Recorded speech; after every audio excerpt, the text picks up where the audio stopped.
Preparation करते time ऐसा कुछ लगता था कि यार अब मैंने 2 घंटे पढ़ लिया है, 4 घंटे पढ़ लिया, यार अब तो बहुत हो गया, अब नहीं पढ़ना है, चलो थोड़ी देर मैं रील देख लेती हूँ। तो कभी कुछ ऐसा फील हुआ आपको? मैम हमेशा लगता था, कभी मैंने अपना टाइम भी वेस्ट किया है एटलीस्ट। ऐसा नहीं कि मैं बिल्कुल एकदम टॉपर स्टूडेंट रही हूँ, स्टार्टिंग से ऐसा भी नहीं था। I was average student, but जब मैं करती थी, मैं शॉर्ट्स देखना स्टार्ट कर देती थी। ऐसा इंस्टाग्राम वगैरह तो मैं चलाती नहीं थी। यूट्यूब था, यूट्यूब पे शॉर्ट्स देखना स्टार्ट किया तो वो 1 आवर ऐसे ही चला गया। फिर मुझे रियलाइज हुआ, अरे फिर यूट्यूब तो होता ही था। आप ह्यूमैनिटीज अड्डा चैनल ऑलवेज विद अस। तो जब भी कुछ होता था, मतलब हम लोग, मैं सोच ही रही होती थी कि मुझे ये चीज समझनी है, तो पता नहीं कैसे वो सामने अपना फीड में वही आती थी। और नेक्स्ट डे या तो यूट्यूब पे आपका चैनल वो डाल ही देता था। तो फिर उतनी प्रॉब्लम नहीं होती थी। और रही नोट्स की, तो आप लोग वो भी प्रोवाइड कराई देते थे। इसके साथ साथ पीवाईक्यूज भी आपने सारे कराए, एक्स्ट्रा क्वेश्चंस जो कराए मैंने सब कुछ लगा लिया, तो सारी वीडियोस देख ली थी। कहते हैं कि सक्सेस की एक सबसे बड़ी खास बात होती है कि वो मेहनत करने वालों पर फिदा होती है। तो यही लाइंस, यही स्टेटमेंट जो है, इस बच्ची ने प्रूव करके दिखाया कि वाकई में सक्सेस को अगर अपना गुलाम बनाना है तो मेहनत करनी पड़ेगी। तो आज हमारे साथ है प्रिया, एक ऐसी बच्ची, एक ऐसी स्टूडेंट जिसने सीबीएसई में 99% स्कोर किया है। कैसी रही इनकी बोर्ड एग्जाम की जर्नी, कैसे इन्होंने प्रिपरेशन करी, ठीक है, बोर्ड एग्जाम के लिए, और साथ साथ में अपने बाकी जो इनका सीयूटी एग्जाम है तो साथ में वो भी प्रिपेयर करती रही। तो ये सारी चीजें, ये सारी बातें जानेंगे हम प्रिया से। तो प्रिया, हेलो बच्चा, welcome to Adda 24/7। Thank you so much आपका मैम। बहुत बहुत थैंक यू स्वागत है। So much. जी। और थैंक यू सो मेरी मेरी मच। कॉन्ग्रेचुलेशन आपको सबसे पहले तो। Thank you so much ma'am. जी। सो प्रिया, पहले तो सबसे पहले आप ये बताइए, थोड़ा सा अपना सेल्फ इंट्रो दीजिए कि आप कहाँ से हैं और बोर्ड एग्जाम में आपने किस सब्जेक्ट में कितना स्कोर किया वगैरह। I'm Priya from Firozabad. I scored 99% in CBSE. I scored 97 in English and 98 in history, 98 in political science, 100 in geography, and 100 in painting, and 100 in yoga. वाह, very good, that's nice.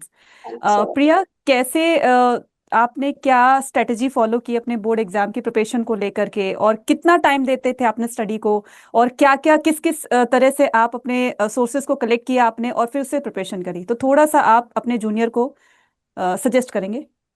I think NCERT सबसे important रहा है exams के time, क्योंकि हमारे subject ही NCERT में से ये पूरा। तो एनसीईआरटी सारे सब्जेक्ट थी। And you teachers, you Ashi ma'am and Rubaika ma'am, I think इन लोगों ने जो सब्जेक्ट्स थे वो बहुत इजी बना दिए थे।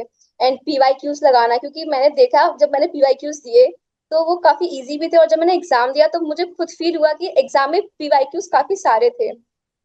क्योंकि हम लोगों ने पीवाईक्यूज इतने सारे दे लिए थे, क्योंकि आप लोगों ने बहुत ज्यादा मेहनत करी थी, और हम लोगों ने भी आपके साथ उतना ही दिया था अपना 100%। तो वो ऐसा लग रहा था कि सारे एमसीक्यूज ऐसे टिक होते जा रहे थे कि ये तो पढ़ा हुआ है सारा, ये तो पढ़ा हुआ है, ये तो मैम ने कराया था, ये तो सर ने कराया था, सारा ऐसा ही लग रहा था मुझे। तो उतना उसमें डिफिकल्टी नहीं आई, और फिर हमने पूरे वो पढ़ी। आई थिंक कंसिस्टेंसी भी बहुत इंपॉर्टेंट रहती है। मैं कंसिस्टेंट रही काफी अपने टाइम में, स्टार्टिंग से ही एंड तक। हाँ, कभी कभी बीच में जैसे हम लोग हो जाता है, कभी कुछ ना कुछ हो जाता है, फैमिली में कोई फंक्शन हो रहा है, तो कभी कभी बीच में रह जाता था, पर अपना 100% देना आई थिंक सबसे इम्पोर्टेंट है। एंड आवर्स अगर देखा जाए तो मैं आर्ट्स के थ्रू नहीं पढ़ती थी, मैं क्वालिटी एजुकेशन को ज्यादा प्रेफर करती थी क्वांटिटी के थ्रू। एंड लेकिन फिर भी ऐसा नहीं है कि मैं पढ़ नहीं रही हूँ। 5 to 6 आवर तो नॉर्मली क्वांटिटी में हो जाता था, क्वालिटी में हो जाता था। क्वांटिटी में तो हम लोग काफी पढ़ते हैं, पर वो उतना दिमाग में जाता नहीं है। क्योंकि वो कुछ ही आवर्स जब हम लोग प्रोडक्टिवली पढ़ते हैं तो वो उतना ही जाता है। Yes ma'am. Very nice, that's very nice. और आपने बहुत अच्छी बात बताई कि कंसिस्टेंसी जो है वो बहुत मैटर करती है सक्सेस को पाने के लिए। और आपने अपनी कंसिस्टेंसी के साथ में जिस तरीके से प्रिपरेशन करी, तो वाकई में रिजल्ट सब बच्चे देख रहे हैं कि 99% स्कोर करना वाकई में एक बहुत बड़ी अचीवमेंट है। तो कभी आपको प्रिपरेशन करते टाइम ऐसा कुछ लगता था कि यार अब मैंने 2 घंटे पढ़ लिया है, 4 घंटे पढ़ लिया, यार अब तो बहुत हो गया, अब नहीं पढ़ना है, चलो थोड़ी देर मैं रील देख लेती हूँ, तो कभी कुछ ऐसा फील हुआ आपको? मैम हमेशा लगता था, कभी मैंने अपना टाइम भी वेस्ट किया है एटलीस्ट। ऐसा नहीं कि मैं बिल्कुल एकदम टॉपर स्टूडेंट रही हूँ, स्टार्टिंग से ऐसा भी नहीं था। I was average student, but जब मैं करती थी, मैं शॉर्ट्स देखना स्टार्ट कर देती। ऐसा इंस्टाग्राम वगैरह तो मैं चलाती नहीं थी। यूट्यूब था, यूट्यूब पे शॉर्ट्स देखना स्टार्ट किया तो वो 1 आवर ऐसे ही चला गया। फिर मुझे रियलाइज हुआ, अरे ये मैं क्या कर रही हूँ। लेकिन फिर मैंने सोचा कि नहीं, फोन को साइड में रखना है। तो मैं क्या करती थी, मैं दूसरे फोन में वो डाउनलोड कर लेती थी, क्योंकि डाउनलोड करके आई थिंक हम लोग पास नेटवर्क नहीं होता, तो हम लोग वो स्क्रॉल कर ही नहीं सकते फिर। तो डाउनलोड करके वेरी देखो तो वो इजी में हम लोग, हमें पता है कि हम बस इतना ही देख सकते हैं, तो क्योंकि अब कर तो सकते ही नहीं है कुछ। तो वो उस तरीके से वो अपना टाइम उसमें वेस्ट करने से बचाती थी, मैं दूसरे फोन में डाउनलोड करके। एंड फिर जब मुझे लगता था कि अब मुझे नहीं करना है, फिर आपकी जो मोटिवेशन होती थी जो आप देते थे स्टार्टिंग में, वो भी बहुत हेल्प करती थी। थैंक यू प्रिया। और यस मैम। कभी ऐसा रहा कि किसी चीज से आप बहुत ज्यादा डिस्ट्रैक्ट हो रहे हो, मतलब जो आपका एक स्टडी जोन तो जो था, जो आप अपने स्कूल में पढ़ते थे या फिर अपने घर में पढ़ते थे, तो कभी ऐसा डिस्ट्रैक्शन का माहौल आपका रहा जिसकी वजह से आपका अबंडेंस थोड़ा बहुत रहा हो अपनी स्टडी को लेकर के? कुछ ऐसा माहौल था आपके यहाँ? यस मैम मैम, फंक्शंस थे, भैया की शादी हो रही थी तो वो पूरा वो सब कुछ ऐसा एकदम मैशअप हो गया था, स्टडी सारी ऐसा लग रहा था कि मैं क्या कर रही हूँ। फिर मतलब थोड़ा मैंने उसमें टाइम भी दिया था, नहीं कि उनमें भी नहीं दिया। फिर मैंने क्या किया, फिर मैंने एक्स्ट्रा टाइम दिया, जिस दिन मैं पढ़ती थी उस दिन एक्स्ट्रा टाइम दे के अपना, ताकि वो मतलब पूरा इकट्ठा ना हो जाए, ज्यादा बर्डन ना पड़ जाए मेरे ऊपर। तो मैं एक दिन ऐसे मैंने एक दिन वेस्ट कर लिया, तो दूसरे में उसे कवर अप करने की कोशिश भी करती थी। तो ऐसे धीरे धीरे चीजें मैंने कवर कर ली सारी। ये बहुत अच्छी बात बताई आपने कि अगर मान लो किसी दिन ऐसा होता है कि कोई चीज आपसे मिस हो जाती है, कोई क्लास आपसे मिस हो जाती है, और बहुत सारे बच्चे ये गलती करते हैं कि बैकलॉग्स उनके काफी इकट्ठी हो जाते हैं, यार आज नहीं कल करेंगे, आज नहीं कल करेंगे।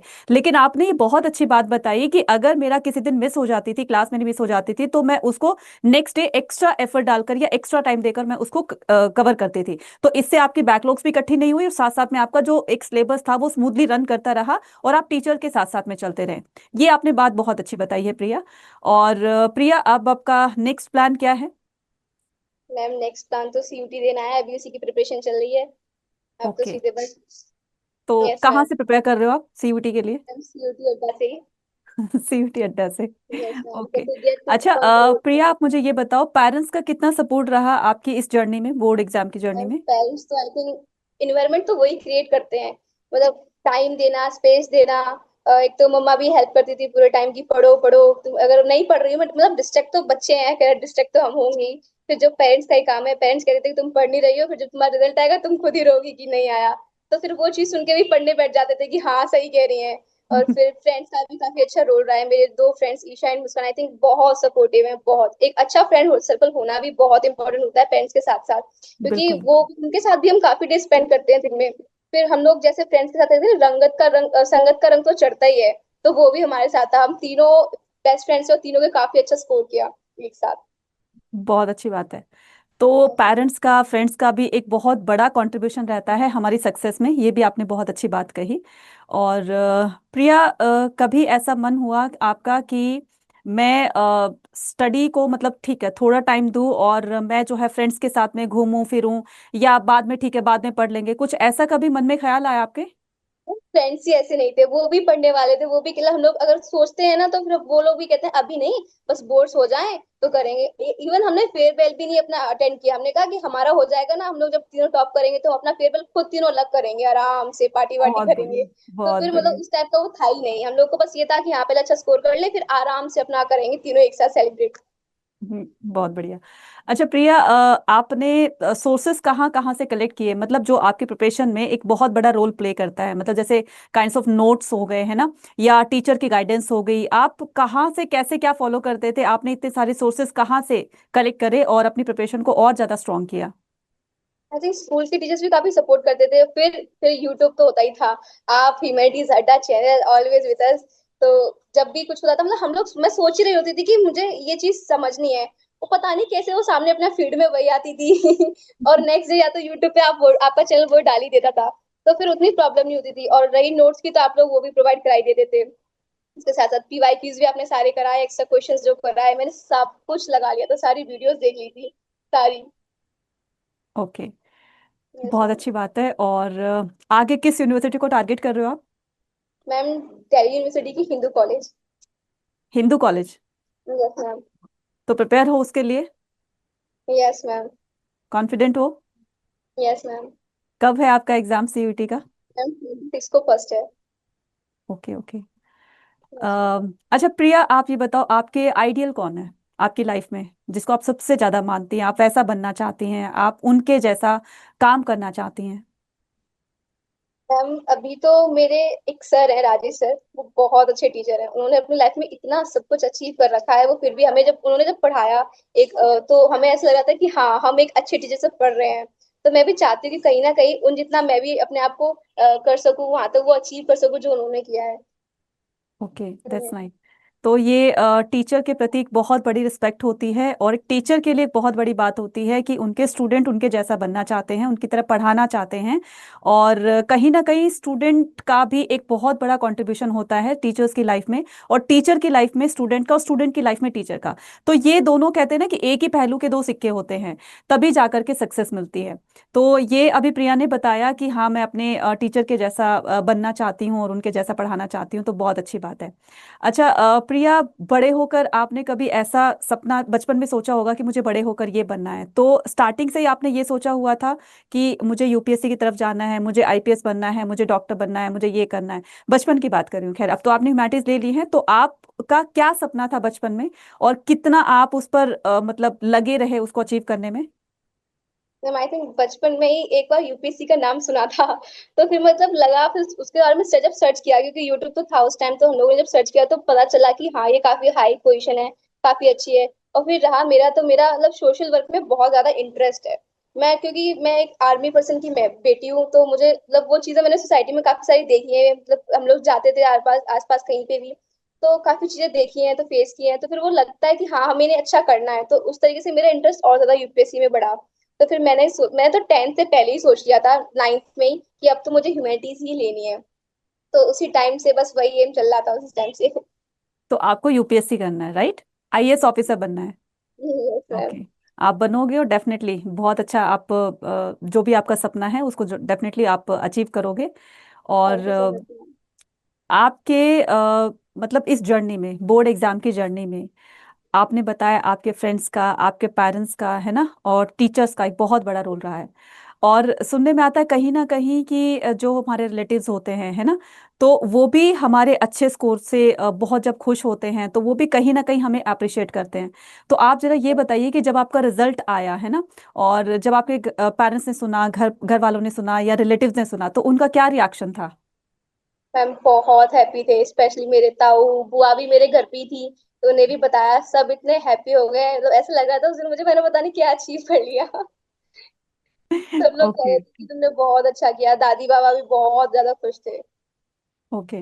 तो पेरेंट्स की तरफ से या घर वालों की तरफ से आपको क्या रिवॉर्ड दिया गया इसके लिए? रिवॉर्ड तो अभी मैं मिठाइयाँ बांटने में ही लगे हैं। हम मिठाइयाँ बांटने में लगे हैं। यस। ठीक है, ठीक है, बहुत बाकी बढ़िया। सिर्फ सब मतलब रिवॉर्ड तो वेल विशेस ही होती है सबका, और सब लोग ने अपना अपना आशीर्वाद दिया, सबसे इम्पोर्टेंट तो वही होता है। बिल्कुल बिल्कुल। Yes ma'am. डेफिनेटली, जिस तरीके से प्रिया आपने बोर्ड एग्जाम में अच्छा स्कोर किया है, और मुझे पूरी उम्मीद है कि आप अपने सीयूटी एग्जाम के अंदर भी इतना ही अच्छा स्कोर करोगे, और आप अपनी ड्रीम यूनिवर्सिटी के बेस्ट कॉलेज में आप जरूर पहुंचोगे। तो बस अपनी इस सक्सेस को यहीं तक आपको सीमित नहीं रखना है, इसको जब तक आप फर्दर आगे जब भी पढ़ोगे, है ना, जो भी आप जिस भी करियर में, जिस भी फील्ड में अपना अपना करियर बनाना चाहोगे, तो अपनी सक्सेस को पाने के लिए जो आप मेहनत करोगे, कंसिस्टेंसी बनाकर रखोगे, वो हमेशा बनाए रखना। सो विश की आप जो है अपने सपने में, सपने को जरूर पूरा कीजिए। और जो भी आपका सपना है, चाहे वो यूनिवर्सिटी को लेकर है, चाहे वो अपने करियर को लेकर है, तो डेफिनेटली आपका सपना भी पूरा होगा। और आप जो भी कुछ सोच रखा है आपने अपनी लाइफ में, तो वो भी जरूर अचीव करोगे। थैंक यू वेरी मच प्रिया, आपने इतना प्रेशियस टाइम दिया हमें, थैंक यू ठीक है, सो मच और मैम। इसी तरीके से आगे बढ़ते रहिए, और अपना और अपने पेरेंट्स का, अपने टीचर्स का नाम रोशन करते रहिए। Thank you thank you so very much much ma'am. Priya. Thank you. मैं मोइन सर को भी थैंक यू बोलना चाहूंगी, क्योंकि उनका भी बहुत, वो तो, मैंने पॉलिटिकल साइंस का कोई ऐसा टीचर नहीं देखा आई थिंक, वो कहते नहीं है पॉलिटिकल साइंस का एक ही बाप है, मोइन पठान, बस वही वाला सिस्टम है। वो अच्छा बहुत प्रिया, एक सुधार लास्ट क्वेश्चन, आप अपने जूनियर को क्या सजेशन देना चाहेंगी, या क्या एडवाइस करना चाहेंगी कि वो किस तरीके से सक्सेस पा सकते हैं, या किस तरीके से पढ़ सकते हैं? तो मैम एक कंसिस्टेंसी सबसे इम्पोर्टेंट है, कंसिस्टेंट तो हमेशा रहना ही रहना है। अगर माना कि बैकलॉग हो जाता है कभी कभी, तो उसे कवर करने की जल्दी कोशिश करें, क्योंकि जब हम लोग छोड़ देते वो और ज्यादा बढ़ता जाता है, ओवरलोड हो जाता है। एंड एक मतलब सोशल मीडिया मुझे लगता है इस टाइम बहुत डिस्ट्रैक्ट करती है लोगों को, क्योंकि मैंने खुद फील किया है ये। तो मतलब यूट्यूब भी सही, लेकिन उससे भी डिस्ट्रैक्ट हो जाते हैं लोग, तो उसे भी काफी प्रोडक्टिवली यूज करें और स्मार्टली यूज करें। एंड एक अच्छा फ्रेंड सर्कल हो, और एनसीईआरटी तो मस्ट, मतलब एनसीईआरटी तो भाई पढ़ लो, रट लो, जो करना है वो कर लो। एंड पीवाईक्यूज लगा लो, ह्यूमैनिटीज अड्डा चैनल पे तो सारे पढ़े ही रहते हैं, सारे पीवाईक्यूज हैं, सारे चैनल्स की वीडियोज है, इतने अच्छे से एक्सप्लेन करते हैं, थिंक वो देख लो। वीडियोस वन शॉट में भी काफी अच्छे से हो जाता है, क्योंकि एक बार एनसीईआरटी पढ़ लें, फिर वन शॉट देख लें, फिर पीवाईक्यूज लगा लें, तो ये मतलब मान लो कि तुमने कर ही लिया पूरा। अब तो सिर्फ जो एग्जाम में तुम जाओगे, तुम्हें लगेगा कि बस यही वो ही है जो पढ़ा हुआ है। हम तो एग्जाम दे के आते, तो बस ये लगता है कि सब तो पढ़ा हुआ था पहले से, ये सब पढ़ा हुआ था, बस एक दो क्वेश्चन थोड़े वो देते हैं कि ट्रिकी, क्योंकि अब हर कोई कर नहीं लेगा तो फिर क्या ही फायदा है सीबीएसई का, बिल्कुल इसलिए बिल्कुल। वरना तो सब कुछ ऐसा लगा था पढ़ा हुआ। तो मैं एनसीईआरटी तो कर लो पूरा, और पीवाईक्यूज ह्यूमैनिटीज अड्डा पे जितने भी डले हैं पीवाईक्यूज भी डले हैं, एक्स्ट्रा क्वेश्चन हैं, हार्ड क्वेश्चन वगैरह डाले हैं, एमसीक्यूज भी करना इंपॉर्टेंट है, क्योंकि उसमें तो एक मार्क्स चला गया तो चला ही गया समझो। एक बार बिल्कुल तो बिल्कुल। क्वेश्चन में तो वो मार्क्स दे भी देते हैं, क्योंकि अगर गलती है तो वो कहीं भी कभी कभी छोड़ भी देते हैं, लेकिन एमसीक्यूज तो गलत हो गया तो एक मार्क्स गया। think मेरे तो एमसीक्यूज में ही मार्क्स गया था एक तो मुझे बहुत रिग्रेट है उस चीज का। तो इसलिए एमसीक्यूज पे भी फोकस करो, एनसीईआरटी पे भी। कोई बात नहीं। And thank you very much Priya, thank you very thank much you. जो आपने इतनी इम्पॉर्टेंट और गाइडेंस दी अपने जूनियर को, और इतनी इम्पॉर्टेंट सजेशंस दी, एडवाइस दी। तो मुझे लगता है कि आपको देखने वाले सभी आपके जूनियर जो हैं वो इसको जरूर फॉलो करेंगे, और जिस तरीके से आपने स्कोर किया है तो वो ऐसा स्कोर अचीव करने के लिए डेफिनेटली मेहनत करेंगे। Thank you very much and all the very best Priya. Thank you. Thank you thank so you. Much ma'am, so much ma'am.